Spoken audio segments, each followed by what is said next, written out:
how can we honor our creativity while navigating the all-consuming demands of parenthood? And could our children actually make us more creative? Parenting and creativity can feel like they're in constant competition for our energy and time, but they're also deeply connected.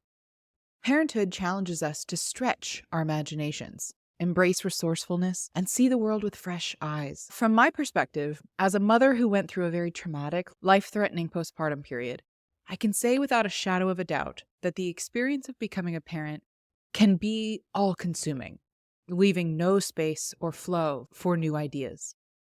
Many describe the first year of parenthood as pure survival, and I wouldn't disagree. But I would say that while my energy, time, and drive to create were greatly diminished, my creativity was alive and well. At about 3 months postpartum, a book concept came to me out of the blue, along with a full outline of chapters and an overall story arc. About 4 months postpartum, I quite literally dreamed up an original melody and wrote the introduction of a song for my debut album as a singer-songwriter.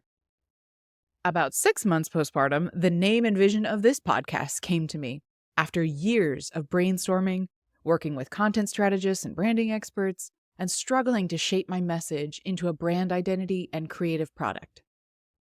Parenting is often viewed as the antithesis of creative work. The struggle is real. As creatives, we can feel torn between two loves: the love for creation and the love for our children.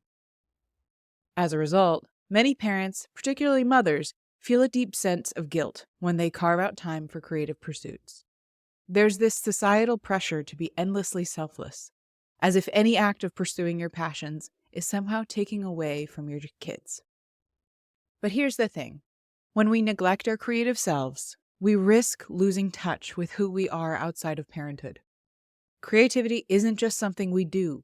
It's how we process, heal, and make sense of the world.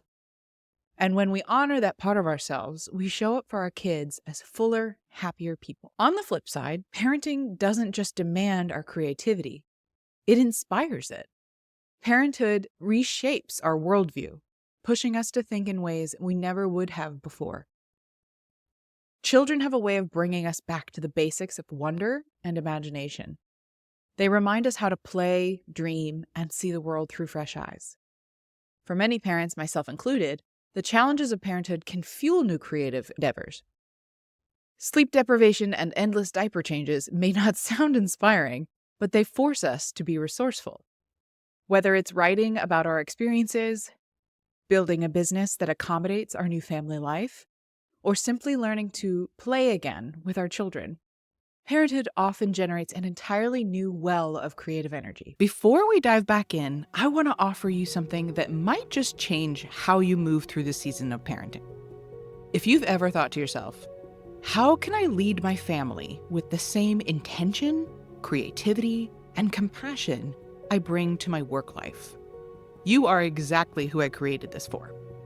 The Creative Parent's Companion is a free guide filled with reflective tools, rituals, and nervous system check-ins to support you in parenting with presence and not pressure. It's not about doing more, it's about coming home to who you are as a parent, a leader, and a human being in progress. You can grab the free download at ellenbrowencoaching.kit.com/creativeparentscompanion, or just click the link in the show notes. So how do we balance the demands of parenthood with the pull of our creative passions? Number 1, reframe your guilt. This is one I'm wrestling with myself as I record this episode, so take heart from someone practicing right alongside you. Creativity isn't taking something away from your kids. It's modeling something for them. When they see you pursuing your passions, they learn that it's okay to nurture their own. Multidisciplinary storyteller Britt Teasdale writes, "A parent's creativity doesn't just benefit the parent, it enriches the entire household." Number 2, integrate creativity into your family life. Creativity doesn't have to exist in isolation.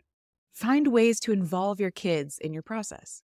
Whether it's letting them paint beside you, brainstorm ideas, or simply watch you work. These moments teach them that creativity is valuable. As someone who uses technology as part of my writing and musical process, Number 3, protect your time. While integration is great, solo creative time is still essential. This might mean setting up childcare, waking up earlier, or giving yourself permission to prioritize creative time like any other non-negotiable. Balancing parenthood and creativity can feel like an hourglass, where our sands of time and energy are constantly flowing from one role into the other. When you tip it too far in one direction, the other side runs dry. Our challenge is learning to flip the hourglass to ensure both sides get filled up by the other. So embrace the imbalance, honor the flow, and remember, you're not choosing between being a parent and being a creator.